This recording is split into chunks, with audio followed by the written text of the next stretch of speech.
How you doing today, folks? Welcome to this video, MWO Online, and I just wanted to discuss some of the issues I think we are having and we probably are going to have with Solaris, and maybe some talk about what it should have been. Let's compare this Solaris that we have right here with MechWarrior 4 Mercenary Solaris, which I think is where most of us probably know Solaris from. That was like, I think it was like 10 to 12 players in a free-for-all against each other, compared to the 1 versus 1 or 2 versus 2 we have here. Well, what's the upside to the Mech 4 Solaris? Well, in my opinion, that's a lot better because the more average player could come in. You could have some fun. You wouldn't have to have this, find whatever the cookie cutter meta build is. That is basically the only thing you have a real chance in here.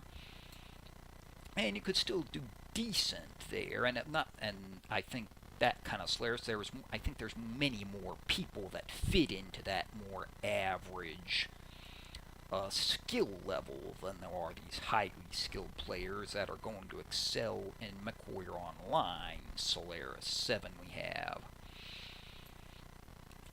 Now, some people might say, well, in that free-for-all system, the really good players, they won't necessarily be able to rise to the top as much, because sometimes they get ganged up on. Well, I think they would still end up at the top at the end of a 3-month season. I don't think there's much question about that. Now, the main difference is that you might not be able to dominate every single match, which is, it's pretty close to what's going to happen here most of the time. It's just a few players are just going to dominate it constantly. And the majority of the community that aren't the super skilled players are basically just cut out of this game mode. Now, I could say, well, there's nothing stopping them from competing. Well, yeah, they could, but nobody wants to compete in a game mode where they're going to lose constantly. Like, if we just take a brief look at my stats, okay, I'm 2-8, 0-2, 1-6, haven't played that one, 2-4, 3-10 that I haven't played here. Although I do see my ELO is actually better in the division that I have not played at all and the ones I have played. That's kind of interesting. And it's also kind of sad at the same time. Most players, they aren't going to want to be in that kind of deal where they're losing that much for any length of time. And, well, the skill player might say, well, good, we don't want him here. But, well, okay, the problem with that is how many of the really highly skilled players are going to be in this mode?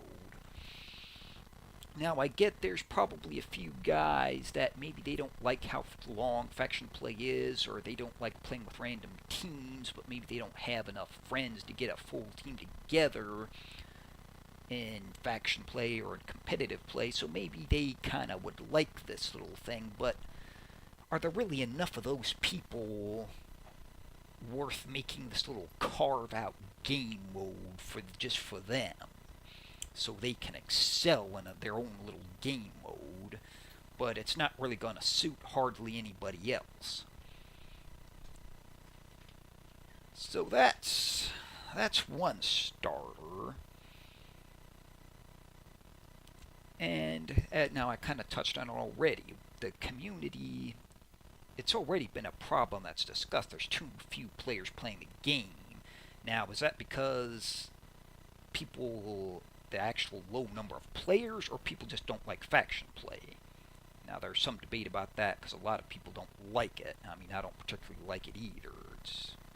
To me, it's a little too repetitive.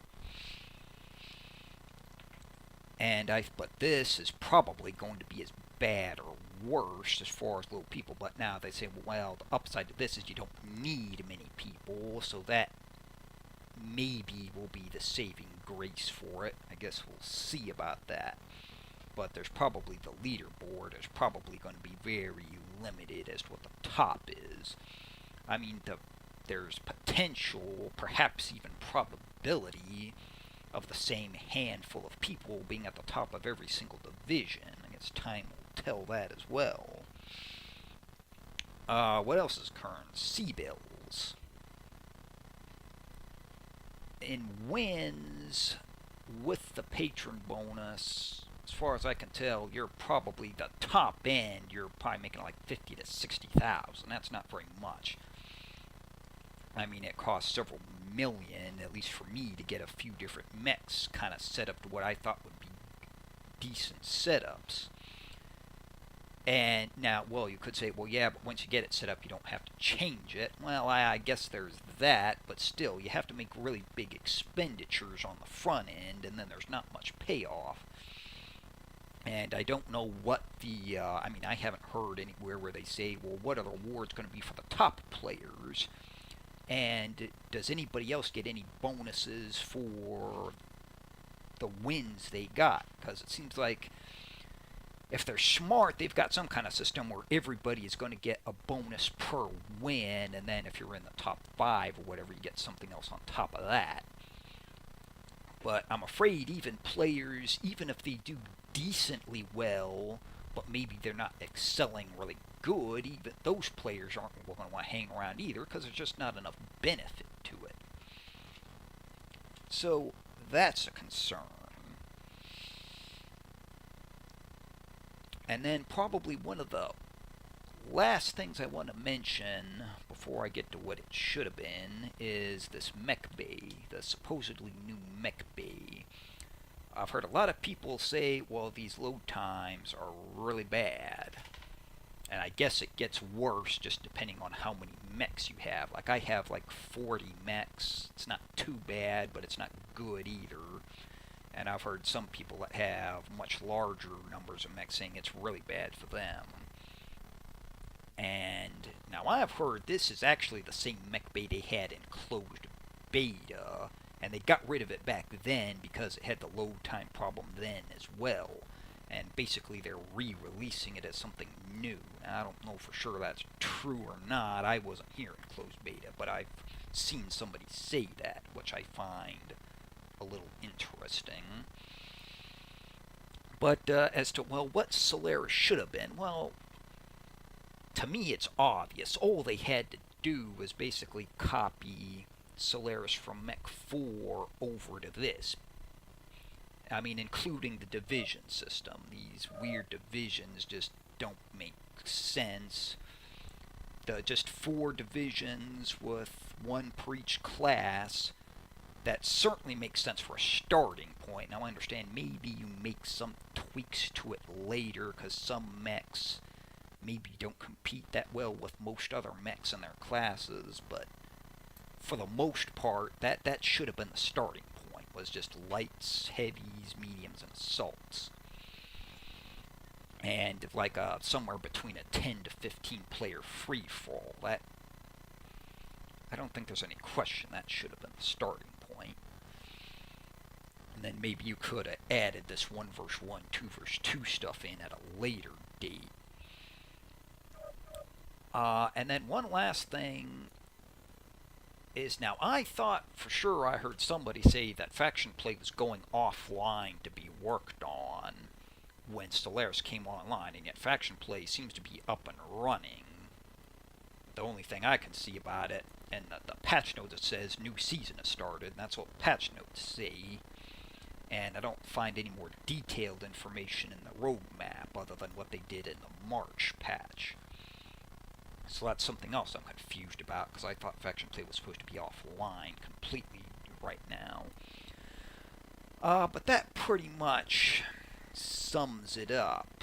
It's just, it seems to be a game mode that was designed for a very small group of people.